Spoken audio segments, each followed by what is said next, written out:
Failed to post to Twitter, which is fine because it's a dupe. Okay, guys, we're back live. Let me just wait for a couple of people to come in. I got Bill back here. Sorry about the technical difficulties. That's a first for DutyRon in over 600 live videos. Bill Cannon, you're welcome to the club. You're part of history on the DutyRon channel. So it's Murphy's Law. we were having a great conversation. I'm going to wait for some of the audience to build back in before we get going because everybody, there's still 20 or 13. One shows 13, the other one shows 20 in the last stream. But I think people will get it. Josh is probably going to maybe go over and say, hey, guess what? DutyRon's back live again. Let me just see if I can pull it up. Okay. Yes. Okay. Looks like Heidi's back. Welcome, Black Rose. Hello, Joey Brooklyn. There's a second live. Yeah, we're back. It was just a little technical difficulties, but this one was a little special. This one was a complete disconnect, and we're blaming Bill Cannon. He's going to take the. You're going to take the blame on this one, Bill. I'll take the hit. I was the boss. Bill's taking the hit because he gets the big money. He's the boss. That's right. The buck stops with the boss, right? Yeah, and guess what? Everybody in the chat, Bill's going to buy everybody a cup of coffee as well. That's going to hurt him. I know it's going to hurt him, but he's buying a cup of coffee. I go to a place where it's OTA. Yeah. Retired Irish detective from down in Florida, New York City transplant. I worked with him in PSA 2 in Brooklyn North. Thank you, Des, for coming on in. Retired Irish detective, a patriot, and a great friend of mine. So, Joey, thanks for sharing. Hello, Liz Rivera. All right, we got over 40 people back, so I think everyone got the memo. Everyone got the memo, Bill. That's all great. Right. We're gonna reel this one back in, but let's give it we'll give it another couple of minutes to let the audience build. Again, my name is DutyRon, retired New York City police detective with 20 plus years in law enforcement. I've got my guest, retired Sergeant Bill Cannon. He sergeant out of Manhattan North Homicide, a well-versed detective when it comes to investigating murders and a host of other things. When you work in the squad, you pick up cases all over the place, and he's got 16 years of squad experience. Hey, Bill, were you a regular gumshoe in the squad? No, I came up through anti-crime. Okay. I made boss real early in my career. I was 4 years and 10 months on the police department. I made sergeant. Wow. When did you come out? I came on in 1985. Oh, okay. All right. So I came up through, I did 6.5 years in anti-crime up into RIP, from RIP into the squad, and then eventually into the homicide squad. Awesome. But I felt that was a great career path. That's why I sort of feel sad that anti-crime was discontinued by the NYPD because it was such a great unit. You know better than anybody because you worked in it. I worked alongside of anti-crime because I was in housing and we had our own housing anti-crime. So we worked at the precinct 7375. And, when we were out there, I worked in a parole unit. I worked in a lot of plainclothes units, and they were all intertwined with each other. When you had your SNU team out there and anti-crime, everybody knew pretty much what was going on. There was always, bumping into people's sets every once in a while. It got some stealthiness, you were able to blend in a little bit. But we were all able to, street crime unit. We were all able to get out at the end of our 4 to 12 and make it a 4 to 4. That was our little choir practice, so to speak. Those were the days, right? Yeah, I missed the choir practice 4 to 4s. Those were a lot of fun. But anyways, we're building an audience. The audience is coming back. We're up into almost 50 people, and this is with no fanfare, no sharing, no nothing. But what we'll do for you guys is Josh is going to be. The producer, Josh, is going to interconnect both of these videos together. So it will be almost like a seamless video. And then I'll upload that probably Monday night. And we'll play it as one continuous. So, Bill, we were talking about the importance of withholding information. And it's not to be deceitful. It's not to be secretive. It's to keep the integrity of the investigation, correct? Absolutely, because as I said before, when you do get a suspect, you have to know things that haven't been out there in the press. Right. because someone could just know the whole case from the press, and the press comes awfully close to knowing everything. A lot of departments have the policy of, uh, releasing almost everything to the press, which I think is a bad policy. Yeah. But New York City is one of them. In my estimation, they gave way too much information to the press, so that when you had a case that you needed things that to be confidential, it was already out there, and Yeah. that sometimes hurt the case. And not only does it hurt the case, you got victims, families of these crime victims that now they're like, hey, what are you doing? So we look to try to bring closure to the surviving families of a person who's a victim of a homicide. It's important and it's personal almost sometimes when you have young victims. You have all these different situations that we deal with. Mothers who are slaughtered, i.e., the Chris Watts case. Chris Watts slaughtered not only his wife but his unborn son and his two daughters.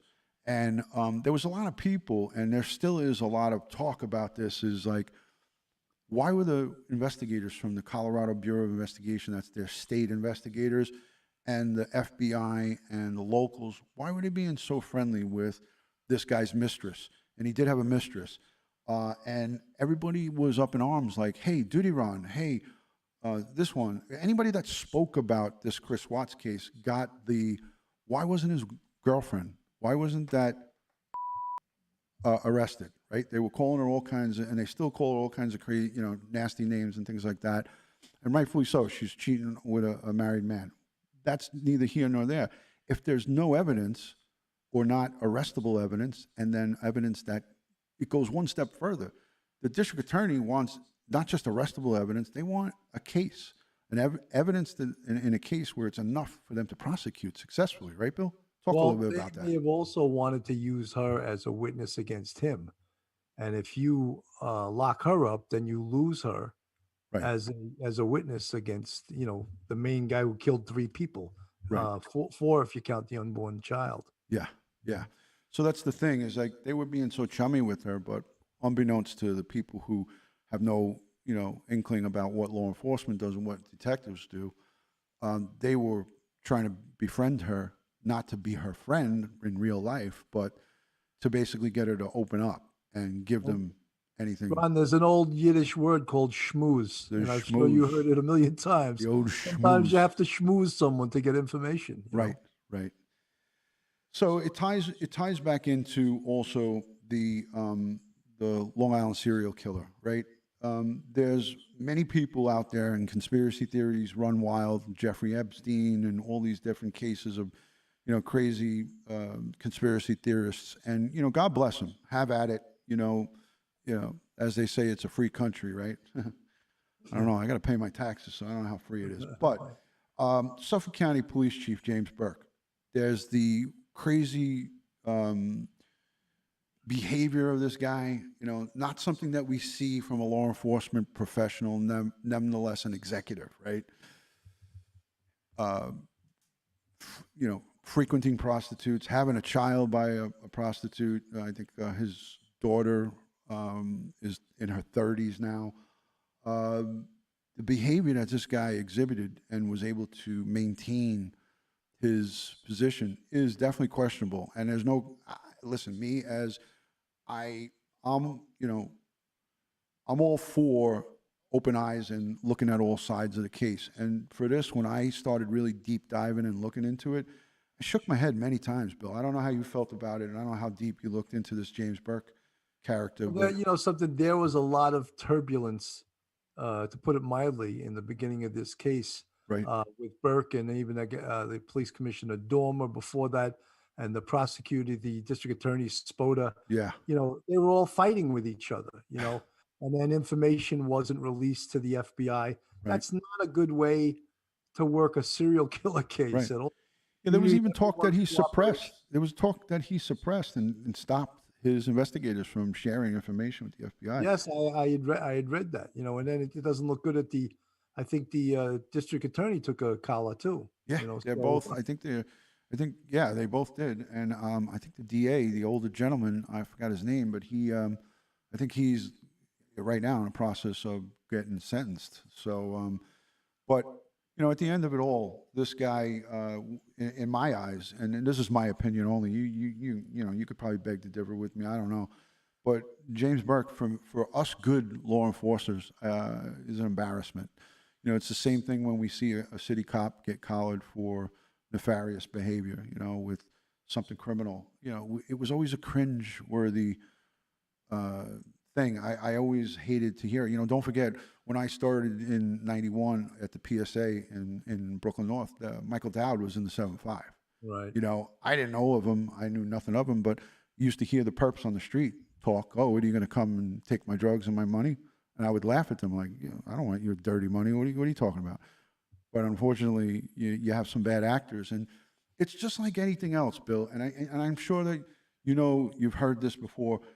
You got good and bad mechanics who will tell you need brakes when you don't need brakes. You got Right. a dentist that'll tell you got to pull your tooth when your tooth doesn't need to be pulled because they want to make money.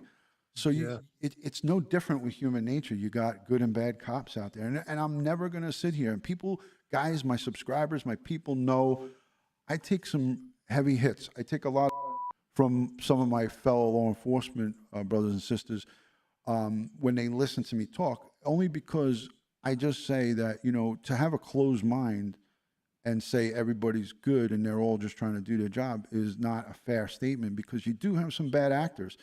But what confuses me about this Suffolk thing is that how he was able to stay. I listened to the attorney that represented Shannon Gilbert.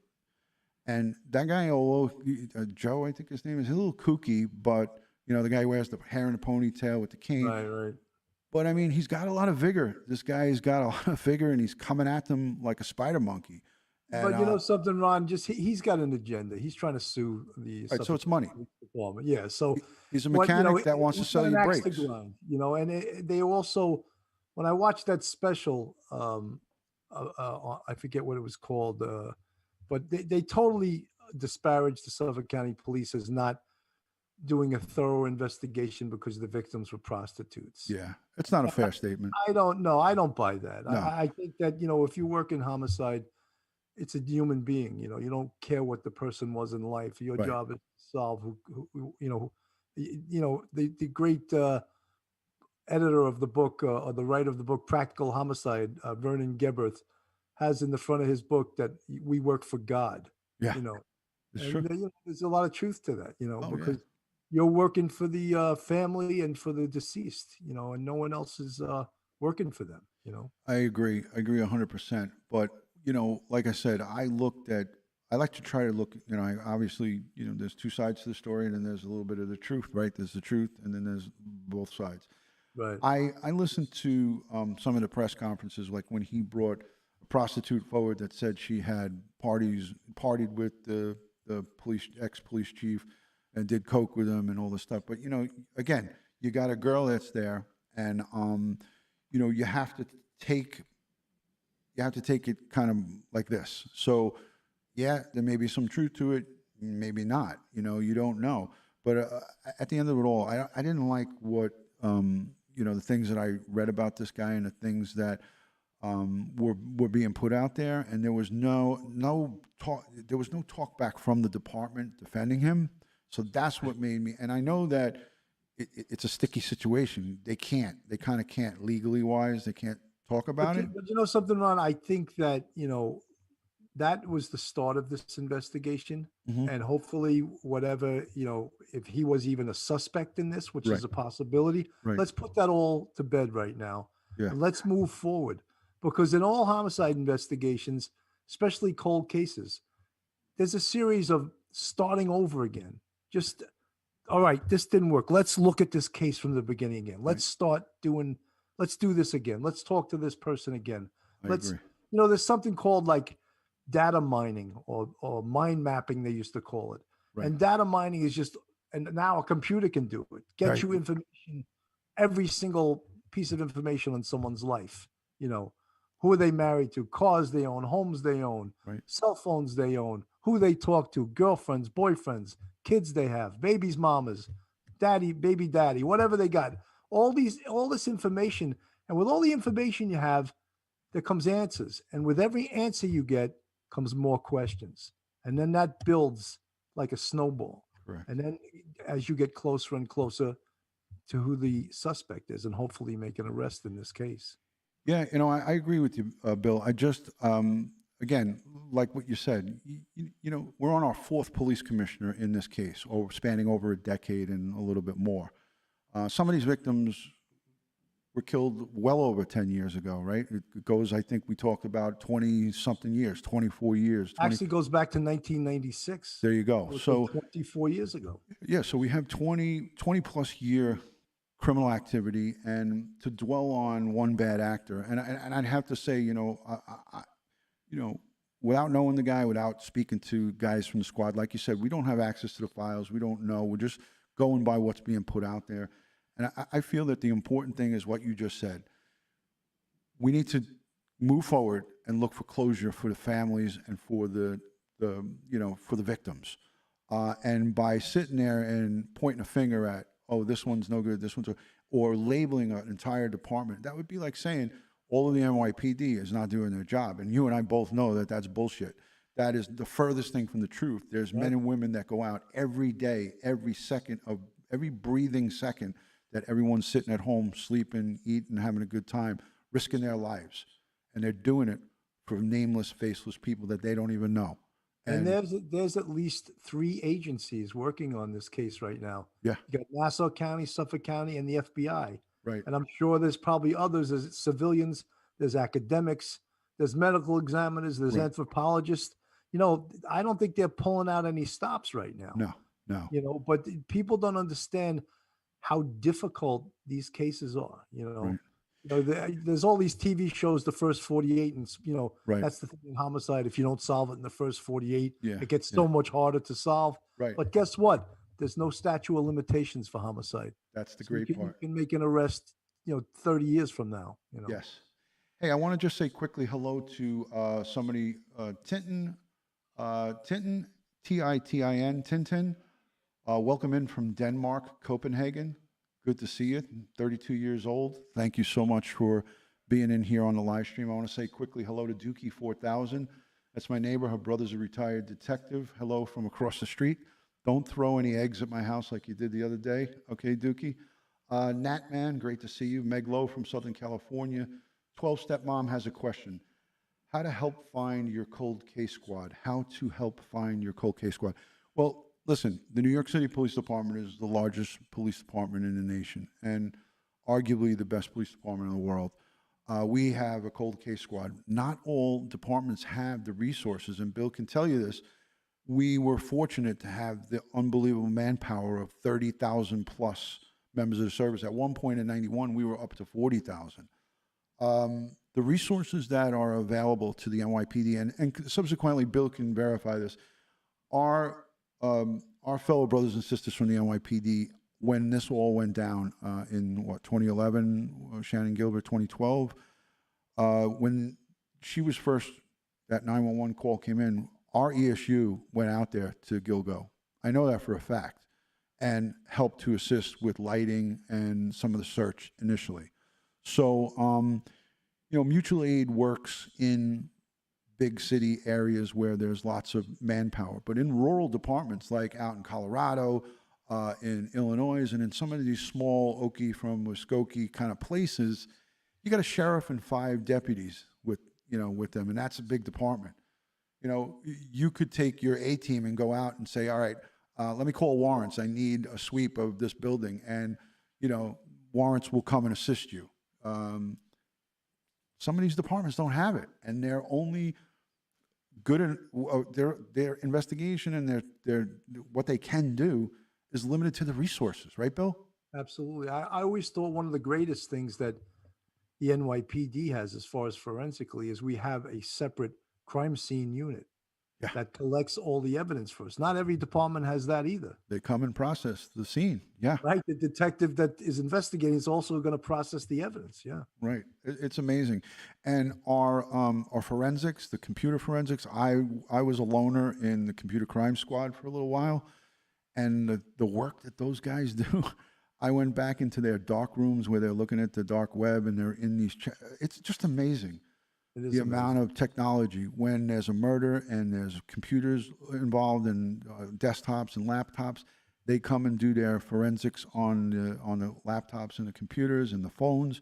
Most squad detectives and the regular guys that are out there pounding the beat, they're not doing that. Was- You're giving it over, but not every department has this technology, and that's why they say greatest detectives in the world, the NYPD. It's because we have the greatest resources. We have a municipal police department that's second to none. It's got so many great investigators and great units and units within units. And I was amazed that I was finding out that there was units that I didn't even know about, you know, as I went along during my 2 decades in the police department. And you saw better than anybody, you know, being in Manhattan North homicide. You've caught some. Tell some of the people maybe some of the more noteworthy, or one of the more noteworthy cases you were on. Well, you know, a lot of the cases, one of the cases you really saw the mobilization of the department was when um, active Captain Kenneth Gervin got shot in the 3-2 precinct.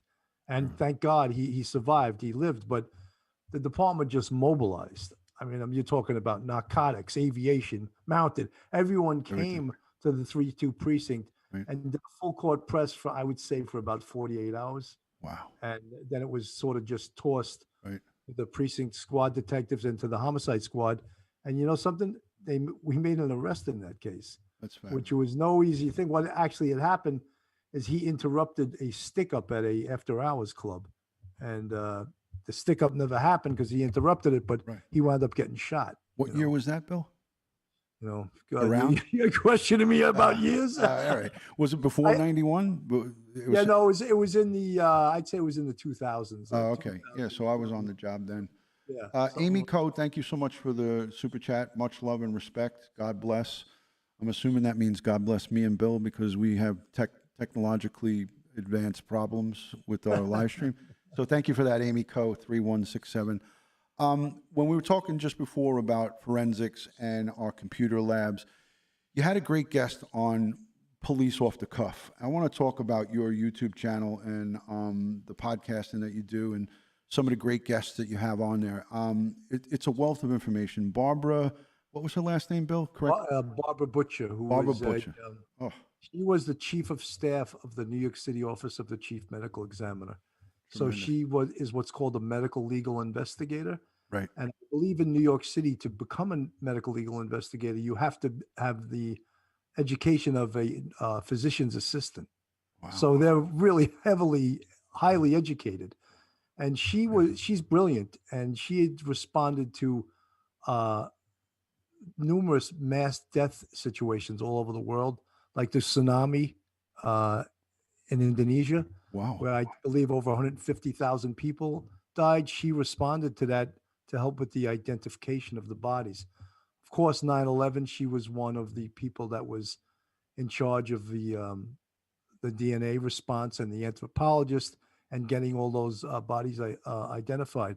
Wow. She has a lot of opinions about this case of the Gilgo case. And one of the things she said, even on my show, she said she would give her left arm to work on this case. That's exactly what you just took the words out of my mouth. It's like, I was just going to say that. What impressed me, everything about her impressed me, but what impressed me most, and she said it with such extreme conviction, she said, I would volunteer my time and not even get paid for it to work on the Long Island serial killer case.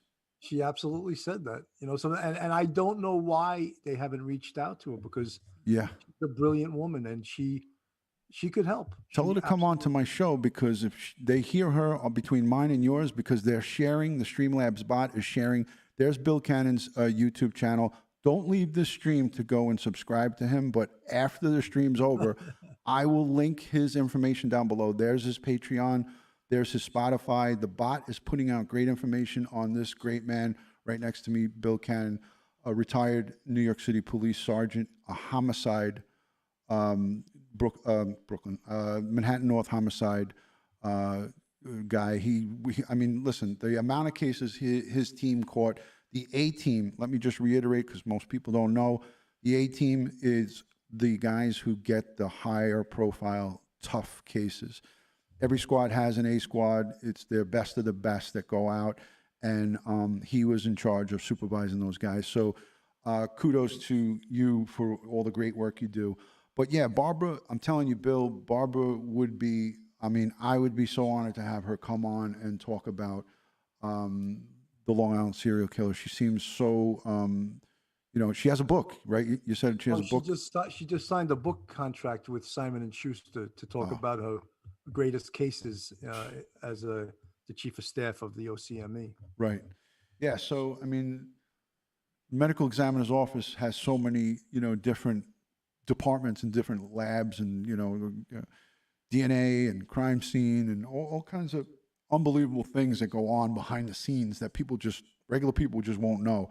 Watching a DNA or crime show is really, I mean, it is. They try to get retired law enforcement to give them, little insights into what to make it authentic. But at the end of the day, nobody sees what you've seen, what I've seen, and what most investigators see on a large police department like the NYPD. So let me say hello to a couple of people quick. Thank you, Kathy Drew, for being a channel member. Princess Michelle, great to see you. Thank you for all the great accolades and kind words towards Bill Cannon. I'm looking at the chat real quick. There's my social media. Follow me on all things social media, one word, DutyRon, Instagram, Facebook, and Twitter. VP, great to see you. Thank you for coming in here. Meg Lowe. There's a lot of people coming in and just putting in their support. And listen, I got to say a special thank you to the replay viewers and the people who support all the men and women of law enforcement throughout the country. We need you as much as you need us. And I have to say, when you're out there and you see a police officer working any day, it's always nice to go over or just from a distance say thank you. I do it all the time. My wife tells me that I'm annoying. When I see a cop next to me, I roll the window down and she's like, "What are you doing?" I said, I want to say stay safe and I want to say thank you. And she's like, "You're bothering them." No, that's not the truth. You're not bothering them. Maybe some might want to, may just like give you but just let them know you appreciate what they're doing because they are out there laying their lives on the line, putting themselves in harm's way for us, for our children, for our grandchildren, for everybody. Without our police, this defunding the police nonsense, we can have a whole nother conversation about it. It's a bunch of bullshit. And I got to tell you, from my standpoint, I've seen so much good that we did in some of the most toughest high crime, low income housing projects in East New York and Brownsville, where I worked on patrol for a decade. It was no joke what went on there. The taking of a life for $1 bill and the craziness that went on there. 12-Step Mom, thank you for that super chat. And thank you to Nat Man. I think I missed a super chat from before. Bill, want to tell anybody that's listening that's new a little bit about your YouTube channel, Police Off the Cuff podcast? You got some cool slick cat, the Mayo or whatever his name is, Mark, right? Sure, we actually put it together. We're coming up on 2 years. February will be 2 years. He's a great guy. And besides, being a retired sergeant and a criminal justice professor, I also dabble in acting and I'm a stand-up comic. And Mark DeMeo has been a stand-up comic for 25 years. He's also a retired detective. So we put this show together, Police Off the Cuff. And initially it was to highlight the careers of great cops and detectives and sergeants and lieutenants and chiefs and have them talk about their career and some war stories and just their view of the police department. And we have over 100 episodes now. Wow. But we featured some amazing, amazing cops. We had Chief Louis Anamone on, who was the chief of the department. Great show. Mike Heinrichs, who was one of the most highly decorated detectives on the job, 2 combat crosses, 2 medals of valor, and 212 medals, department medals. I mean, if you saw the guy, you'd say, this guy, he looks like an accountant. But right. he's a real cop, a real great cop. Wow. And, they get to tell their war stories that, one day will die with them. And we'd like to get them memorialized on tape. And I've met, one of the greatest things about doing the show is meeting the greatest people that I've met through doing it. you know. Yeah, and that's the great part, is that you're able to highlight some of the great work that the men and women who worked below you, above you, on the same level. Look, my brother's a retired lieutenant, so this is when he was sergeant. He bought me the shirt as a joke because I used to tell him, "Oh, you're drinking the Kool-Aid now. You're messing with my cops and my detectives." And my brother bought me the shirt and said, "You got to wear it." So I wear it for my brother. He's a retired lieutenant. He worked up in operations with ESPO in the good old days. He worked in the 13th precinct as a sergeant, Midtown South as a lieutenant. And he worked in the 7-5 as a cop when I was a cop in the PSA. So it was the two brothers. I was down the street at 560 Sutter, and he was at 1000 at the 7-5. He came on a couple of years after me, but we did work patrol together, and then he went to narcotics. So, like I said, you doing this kind of stuff is great because we get to highlight some of the good stuff that our brothers and sisters did. Absolutely. It's not about us tooting our own horn. It's just about giving thanks and praise that we got through to the finish line. Because as you know, Bill, not all of us get to that finish line. And Ron, you know something, if I may just say, one of the great things about what you do and what we're trying to do is that we speak the language. Yeah. We speak cop language, copese. We speak it. It's not like some TV reporter, some radio reporter, or some fluffy person interviewing a cop and they have an agenda of how they want Right. to steer the recording and how they want it to come out. Yeah. We speak the same language, Right. So And it's also great to be able to speak that language together as a brotherhood, but also to get it out to regular people so they can understand that we're human beings. We're not these robots and machines, and we have empathy and we care about the cases that we've worked on in the past. And you get to hear the emotional side of what, the helicopter pilot that you had on, as he talked about how he felt helpless hovering over the World Trade Center when the buildings were on fire, and because of the extreme heat coming from the building, that would make his engine stall out, and he would wind up perishing with his co-pilot and whoever was on the copter with him. You asked some tough questions in that interview, and that was just the other day. And that's why I encourage everybody to go over and watch law enforcement. There's not many of us doing this. I'll tell you that right now. There are some, but when you look at the numbers, Bill, you got guys like me and you. There's only a handful of us here in New York that do this stuff. And I think it's a great service that we do for the general public to get the insight of what goes on. I want to talk to you quickly. There's another case out of Colorado, a missing person. Her name is Suzanne Morphew, the mother, 49 years old, mother of 2 grown daughters. Her husband reported her missing on Mother's Day this year. He made a 26-second emotional plea on Facebook. I have about 20 videos that I made, live streams that I made about that case. What's interesting about it, Bill, is that he made one plea to the public on Facebook, 26 seconds, and he just basically said he wanted to give a ransom to anybody. He made it sound like she was abducted. Right. And then there's been no communication from this guy. He's been evasive and not giving interviews to the news. His daughters haven't spoken. The FBI and the CBI, again, are on the case. They've put out basically nothing. It's the Chaffee County Sheriff.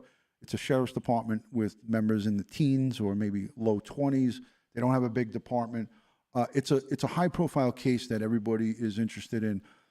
The public is going nuts because the people in that community are wanting updates, want to know, is there an outstanding perpetrator? Is there someone that we might, that we need to be, she was out on a bicycle ride, allegedly. We don't even know if that's true. She out on a bicycle ride. They found her bicycle and a helmet and another item of clothing or something, but they're being real evasive. What do you think, and I know you don't have the case file, you don't know about the particulars of it, but what could be some of the probabilities of why the FBI, CBI, and locals are not holding press conferences, not giving updates?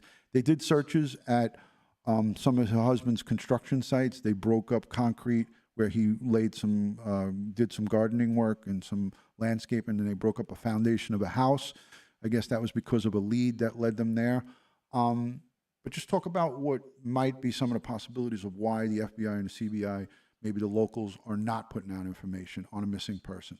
Well, you know something, I read and watched some of the videos on that case, and there's no doubt, 90 to 100% chance he's the perp. He is the killer. And just even when you look at the statistics of homicide, I believe it's anywhere from 50 to 60% of the time the perpetrator and the victim are known to each other. Right. In this case, based on his behavior and based on his evasiveness and his lack of cooperation, I'd almost guarantee he's the perp. But the FBI and the Colorado state investigators, they've hit a brick wall.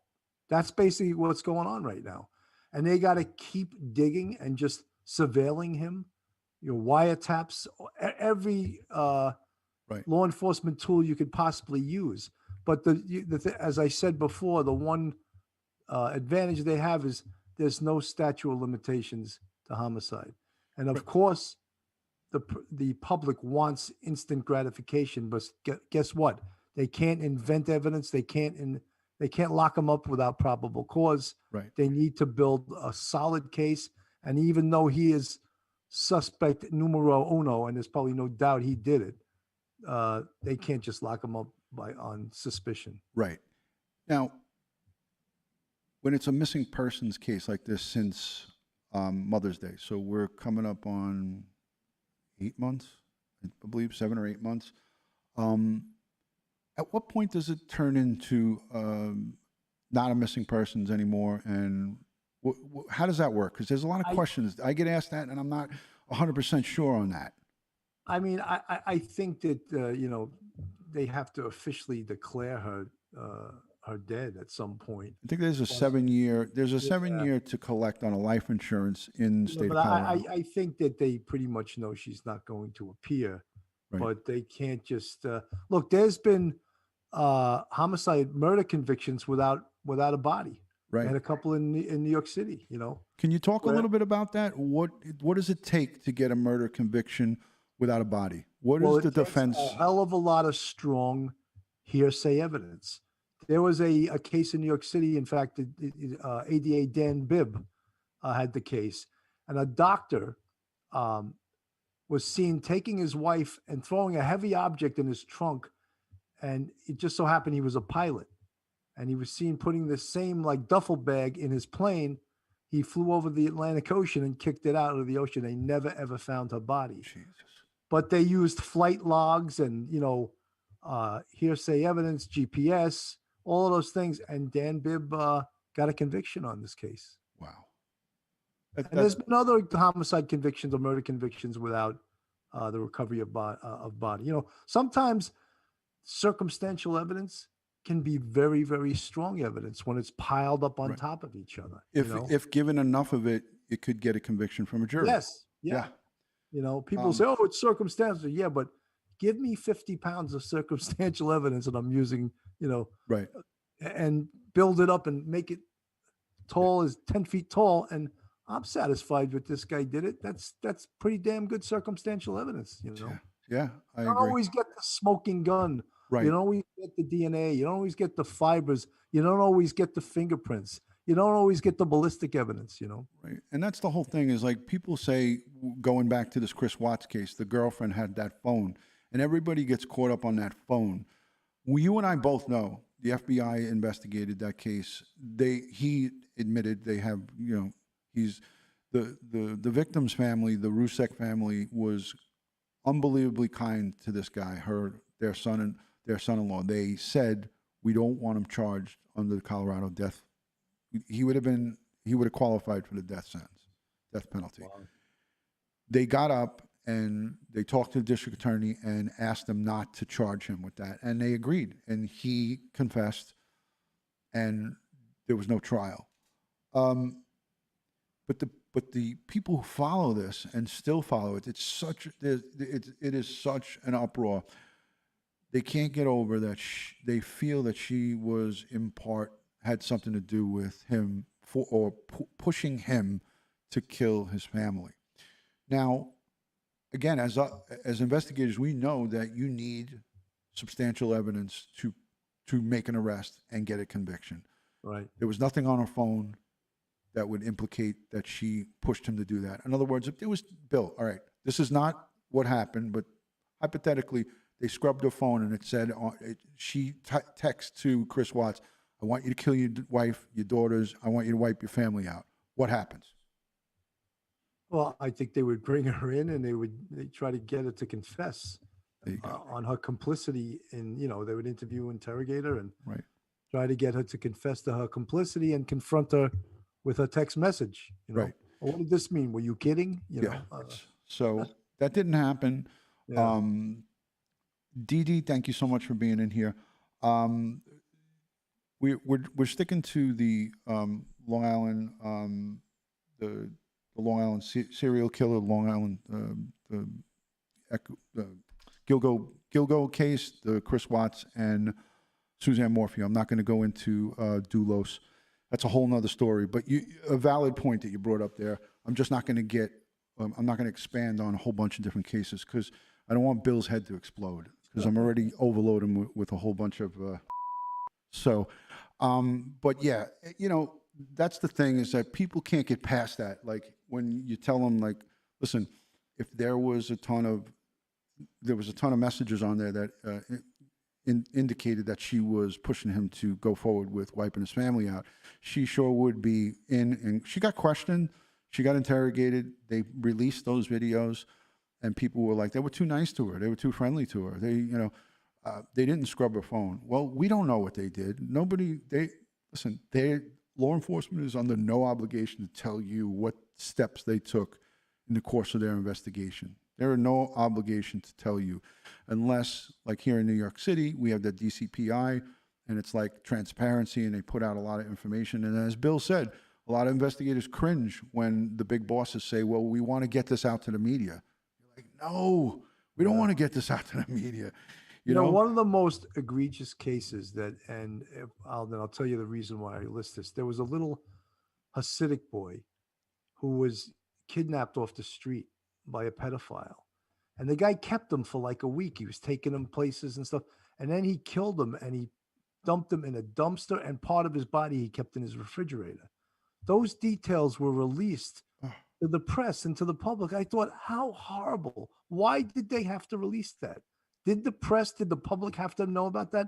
He's got a family. Now they have to know those gruesome facts about the death of this Libby little kid. Kletz? Was that? Yes, Libby Kletzel. Libby Kletz, right. Yes. That was July 11th, 2011. You remember? Yeah, well, I just looked it up. Horrible. I'd like to take credit that I remember that, but no. Yeah, that was in Borough Park in Brooklyn. Terrible. A lethal drug cocktail and smothering. It says died July 12th, 2011, age 8. Terrible. And to release that information prematurely was just ludicrous. It's just, it's a nightmare. But and there's another good example of the community cooperating. The whole Hasidic community came together, and before you knew it, they had this guy. They had him. Yeah. Yeah, they opened stores that were closed. They pulled video that was out there. They did. Right. There was a full court press from the community. Yeah. And you had the guy before you knew it. And that's what in a perfect world you'd want from the community as law enforcement, right? As investigators, we want cooperation of community. We want those people to call in, hey, so-and-so did this shooting. The guy you're looking for, he lives in apartment 13B, and his mother is hiding him there. You want those calls to the tip lines. Sure. And we rely on those. And people don't understand how important those calls are because you could be out there canvassing all night, day and night, all week, all month, and a case can go and hit that dead end. And it just takes that one piece. As the lieutenant commander from Suffolk County said in the piece that I put last night, we're just looking for that one piece. That's all you need. In this case, there's probably only one perpetrator, right? Although many people think there's more, but right.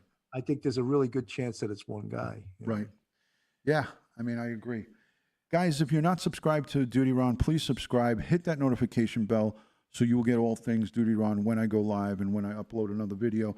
Subscribe to Bill Cannon, retired sergeant, great, great law enforcement professional, retired. He's in his retired life, bringing information to you on his YouTube channel, Police Off the Cuff. It's a podcast and YouTube channel. He does his real crime stories. I encourage you guys to now go over and subscribe to Bill Cannon and his co-host. These guys are doing great stuff, and they're bringing quality content to the platform. And some of their stuff is just underappreciated. And I want you guys to go on over and support these guys because they're really putting their all into it. And I hope to be a guest one time. I don't think I can offer them a lot, but to be a guest on one of their podcasts. Have you? Yeah, I'd love to come on, and I'd send all my people on over. We'll continue this conversation, Bill, maybe about Chris Watts and Suzanne Morphew on dedicated live streams. This one really was, mostly to talk about the Gilgo killer on the 10-year anniversary. My heart and prayers go out to the families of all victims of crime. And as I always say in my live streams, we pray for closure for the families of crime, the crime victims. And that's part of our life's work as detectives and as investigators with the police department. So, Bill, thank you so much for being a guest here on the DutyRon live stream. It was an honor to have you, really.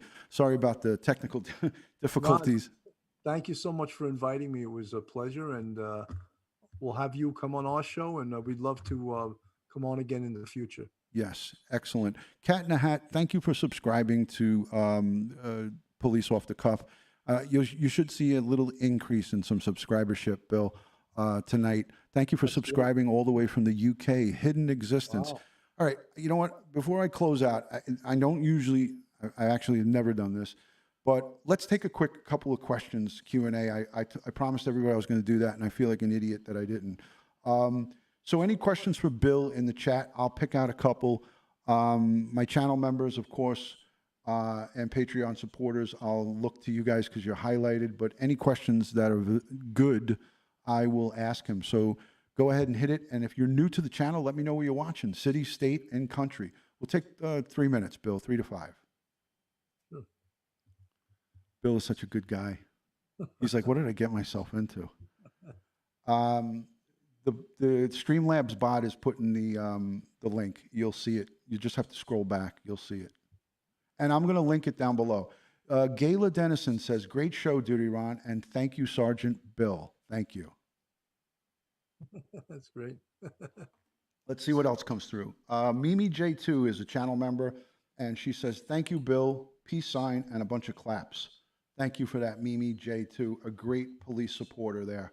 She's a moderator as well on my channel. 12-Step Mom says, thank you. Deborah Barron also says, Bill, FBI may have Long Island serial killer voice on tape. Should they release it? That's a good question. I forgot to talk about that.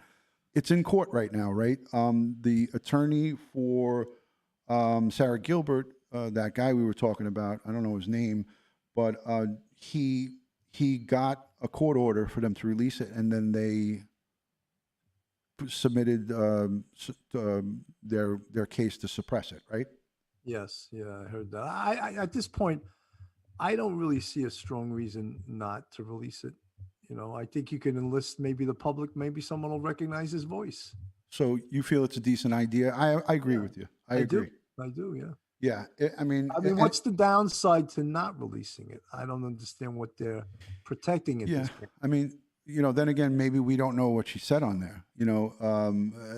It makes it seem suspicious. I'll say that they don't want to release it. And I like you said, I don't see the downside unless she screams on there, Police Chief James Burke was trying to kill me.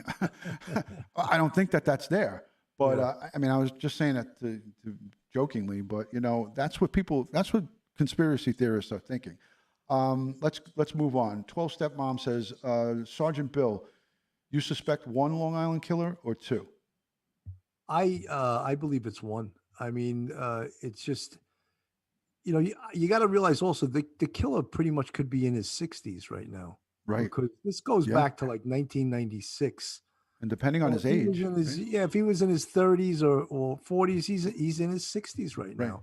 What And about this just guy, the, John Bitroff, the perp who you know killed Rita something, Tangretti and Colleen, you're absolutely right. That guy could be the guy, the but carpenter from since there Manorville? is no DNA evidence to compare against him, Right, and they were unable to interview him because he lawyered up, right. and I believe he's doing life in prison. Yeah, he's But got, that's something that we're not privy to, mhm, and they must have offered some kind of deal to his attorney. Look, have him talk, right, and he'll get, right. they can give him some kind of better privileges in prison Yeah, or something like yeah. that. He's certainly not going to get out, No, no. but maybe, they know they either shut that door and Right, eliminated him, or they can't right. do that right now. Yeah, yeah.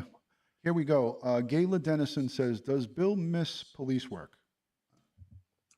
I miss the big cases, but I think everyone, there's a saying on the NYPD, you'll know when it's time to go. And I knew it Yeah. was time for me to There you go. go. I got that same feeling. It just was something in my heart. But when I went down there and laid my shield down on that little pillow, we all did that, right? My brother was there with me, and he was a sergeant at the time, and I had that buyer's remorse, that little bit of like, maybe I shouldn't do it. But there was something in my soul that just said, it's time. It's time. I wanted to spend time with my kids, my family.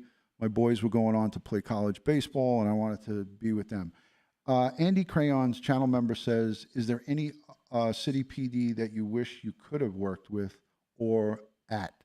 I can answer that from me. The NYPD was it for me. I mean, money-wise, I wish I was a Nassau or a Suffolk cop. Yeah. Let's keep it real, right, Bill?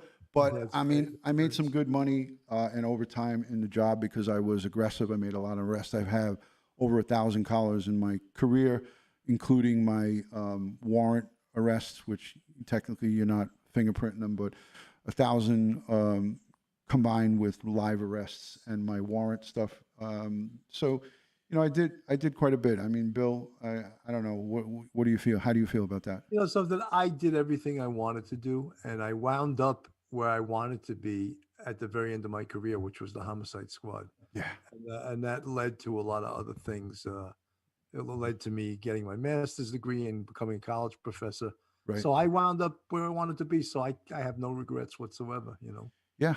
We'll have more of a conversation with Bill about his background because it's extensive and it's impressive. I'm a high school diploma guy. I didn't even go to college, but I still retired with NYPD pension and as a detective. And I thought I was a pretty damn good detective. I think we all think we're good, but I think I was pretty good. But all right. Bill is retired. When are you going to retire? He's retired already. I'm behind on the comments because I don't want to. Well, I'm retired, but I'm doing some things that I always want to do. I'm doing acting, stand-up comedy, and my podcast, of course, Police Off the Cuff. So Right. I don't have to punch a clock, but I don't consider myself retired and not doing anything. You still make a pretty damn good tie too, Bill. I'll tell you that. Thanks. And I haven't made one in a while Yeah, either. I hate ties. Thank you for your service, says Beth Higgs. She's a retired corrections officer from the Midwest. Thank Who else? Channel member Vicky Dodd says, do you think the NYPD is afraid of finding out the truth about the killer? It's not the NYPD that's investigating this case, Vicky. And if you're asking me, Suffolk County is, I don't think afraid. I think if in fact you're alluding to the chief being the killer, if they know that already, then I don't see that as them knowing it and suppressing it. That I don't buy into that, and I don't think you do either, Bill. No, I don't buy into that. Yeah, No. that's hogwash. Anyways, is it possible that he was up to nefarious behavior and liked prostitutes? Yeah, he definitely liked prostitutes and lived a lifestyle that a law enforcement professional probably shouldn't. Some of the things that have been confirmed that I looked into, because my cousin is a retired Suffolk County ESU cop. He did 37 years in Suffolk, and you bet your bottom dollar I called him up before I started talking about this. And he was a shady character, and he had a insatiable need for dirty girls. And, to each their own, Bill. You know, Yeah. I, He was Suffolk County's Michael Dowd, I guess, yeah, I mean, listen, when I was on patrol in East New York, I was driving a lieutenant one night. Here's a little story. Here's a DutyRon story. I was driving the boss because my partner banged in, and I could have kicked him right in the ass because right in the. Nah, I said it already. So I got pissed, but I got stuck driving a platoon commander, and I drove the lieutenant. We pulled up on one of the side streets right off of Pitkin, down the block from the PSA, and there was a guy getting oral sex from a prostitute. It was a bald black guy and a really nasty crackhead. And we whooped the siren. I'm with the lieutenant now. When you're with the boss, you pretty much, I was like, you want me to keep going? And he was like, no, stop. So we whooped the horn, and the guy pulls out a One Police Plaza plaque. Idiot. I'm with the boss. Wow. So it was one of those things, and I don't have to go into any more of that. The guy was jammed. It was a bad situation. But unfortunately, human beings are, all police officers are human beings. They make mistakes. And that was a big mistake, to just pull out a 1PP plaque. It was one of those official, not the ones that the precinct gives you. It's one of the job plaques. This vehicle's on official police business. Pretty much. Yeah. It was ugly. It was a long night. I'll tell you that, Billy. Yeah. Anyways, thank you, Robert123, for just subscribing to the Police Off the Cuff podcast. I get 3% VIG on all the subscriptions. Thank you, Bill. Merry Christmas to Sergeant Bill and DutyRon and the family, says Catwoman. 12-Step Mom says, me too. Mimi asks, how often do you experience double jeopardy in murder cases? Good question. I haven't seen it, I haven't. Yeah, it's not often. No. Deborah Barron, Ron, Long Island serial killer called sister of victim. Should FBI release it? That was the Dr. Hackett, right? Didn't he call? Yeah, he called two of the families. Said he had the wayward home and that the girl was okay. Yes. Yeah. That guy is a shady. I mean, there was conversation about he was one of the guys that wanted to say he was involved in everything, and he really wasn't. That's how they dismissed him, I believe. Or he got deposed by the lawyer that's representing the Gilbert family, and he was the clown that came out, and they followed him. I think it was Extra or one of the investigative reporters followed him out of Suffolk County Courthouse when he was after he was being deposed, and they followed him to his car, and he faked the defibrillation. He did the whole thing like he was having a heart attack. Did you ever see that? No, I could pull that up. It will give us a good laugh, but I want to keep this professional. He faked. He has a defibrillator, and he faked that it was skipping and went down to the ground. Oh, good. When they asked him if he killed the girls, and I'm gonna play it. You guys will laugh your ass off. Anyways, people do anything for attention, right? The guy is definitely a shady dude. Let's see. Have there been any other victims since the doctor moved to Florida? Says Nat Man. No other victims recovered. Listen, I've talked about this with some of my police friends off of the live stream. There could be dozens of other victims that are not recovered yet, that have been dumped in other locations. There was talk about a place out in Jersey where they recovered some remains and they try to tie it in. Nothing's been officially tied in. And even Shannon Gilbert, they're not tying in to this whole Long Island serial killer. They're saying on the record, I think it was official, that they said she died because she got disoriented and drowned in the marsh. And the Dr. Bodden, that renowned guy that did the Epstein thing with the hyoid bone, he found her hyoid bone and it had a hole in it and all kinds of craziness. And they were saying that she was found face up. So how did she die face down? But that doesn't mean that she wasn't drowned face down and somebody turned her face up afterwards. Or someone held her head down. Right. And then when they were done with her, back over, yeah, when they were done with her, they just turned her back over. Right. So her body wasn't found for like 6 or 7 months, right? Yeah, 19 months, Bill. Meg Lowe from Southern Cal, who is a channel member and a great supporter and a friend, says, "Hi, Bill. I'm subscribing to your channel. Meg here in Southern Cal." Thank you. Thank you. And she is good on the eyes, Bill. Just a heads up. I know you Oh, and yeah? you're married, right, Yeah. Bill? Yes, I'm married. Yeah, so am I. 30 32 years in that years. institution for me. So yeah, I don't even look. I look like this Yeah. yeah. But Meg is a great girl. She's respectful and has been a supporter of me for over 4 years. So thank you, Meg, for subscribing. 12-step mom says, Officer Bill, should I correct her? Sergeant Bill. So It's not it's officer. Sergeant Bill and Officer Ron. Thank you so much. Hello from the Wilma, the Berg, Gooch, the family. Hello. Thank you so much. Dawn Marie is a New York transplant down in Florida. She's one of those people that left New York, and she's a real big supporter of the NYPD. One of her family members is an NYPD. So thank you, Dawn Marie, for moderating, channel member, and supporting the channel. Cheryl Flower says, well, crap, I missed a bunch. You missed the whole show. You're late to the party. Black Rose 11, who is in California, says, at Bill Cannon, smiley faces, thank you, and thank you for what you've done. Thank you. All right, I think that's enough. I think we stroked Bill enough tonight. Let's let him go. It's an hour long on the second. My head's so fat right now. Yeah. Your partner is, I've given him so much ammo, Mark, to crush you with.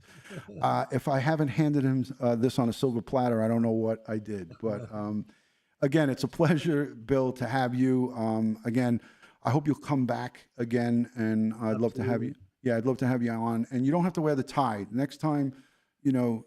I'll wear my homicide shirt. Yeah, dress down a little bit, Bill. Dress down the next time. So great to see everybody, and thank you again. God bless the world. God bless the United States of America, but most importantly, God bless each and every one of us here in the chat. I hope everyone stays safe with COVID-19. Please, please, please be careful out there, everybody. And everyone, please have a great and happy, healthy, Merry Christmas. But I'll see you before then. But from Bill.